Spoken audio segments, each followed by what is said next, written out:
আমরা চাইছি উত্তম শিবু হাজরা ইমিডিয়েট ওদের ফাঁসি চাই, অ্যারেস্ট হওয়া তারা ফাঁসি চাই। both these people are arrested, ফাঁসি চাই, the situation will further deteriorate, immediate আমরা ফাঁসি চাই।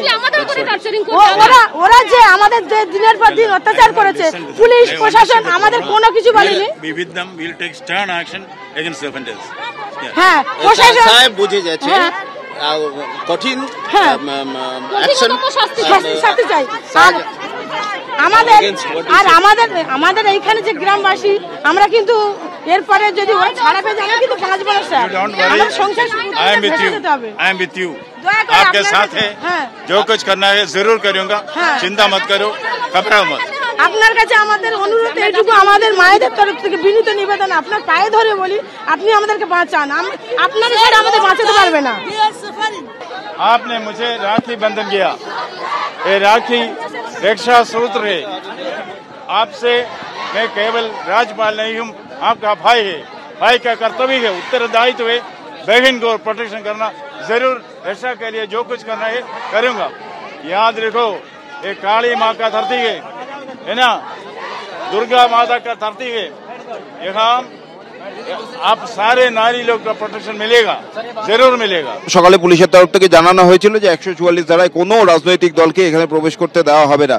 কার্যত সেটাই হলো, শুভেন্দু অধিকারী এবং অন্যান্য বিধায়কদের আটকে দেওয়া হলো। এবং অন্যদিকে এদিকে যখন রাজ্যপাল তিনি সন্দেশখালী এসে পৌঁছেছেন, কার্যত চাঞ্চল্যকর সমস্ত অভিযোগ শোনা যাচ্ছে সন্দেশখালীর মহিলাদের মুখ দিয়ে। এবং এমনটা আমরা শুনলাম কিছুক্ষণ আগে যে তারা আজকে যে অভিযোগ জানাচ্ছেন, এখানে এসেছেন বিক্ষোভ দেখাতে, তাদের প্রতিবাদের বিষয় ভাষা তুলে ধরতে রাজ্যপালের কাছে। এরপরে এর ফলপ্রসূ কি হতে পারে? তাদের যেটা বক্তব্য যে পুলিশ চলে গেলে, রাজ্যপাল চলে গেলে আবার যখন পরিস্থিতি আগের মতন জায়গায় যাবে, আরো ভয়াবহ অত্যাচার তাদের উপর নেমে আসবে, এমনটাই তারা আশঙ্কা করছেন। এবং সেই আশঙ্কার কথাই মূলত আজকে রাজ্যপালকে তারা জানালেন। একের পর এক মহিলারা তারা আসলেন, রাজ্যপালের কাছে নিজেদের অভিযোগ জানালেন, পুলিশের কাছে গেছেন। কি রেসপন্স পেয়েছেন? পুলিশ আমাদের কিচ্ছু করেনি। আমরা চাই কেন্দ্রের ফোর্স লাগাতে, বা আমাদের রাজ্যের পুলিশের উপর আমাদের ভরসা নেই। পরিষ্কার কথা যেটা, আমাদের রাজ্যের পুলিশের উপর ভরসা নেই, আমরা কেন্দ্রের পুলিশ চাই। কি দাবি জানালেন?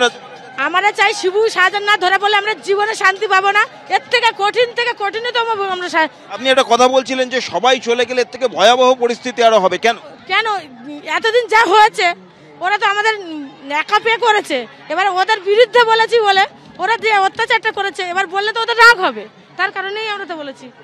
এখন কি আশ্বস্ত হচ্ছে? একটু স্যারকে দেখে আমাদের আশ্বস্ত লাগছে।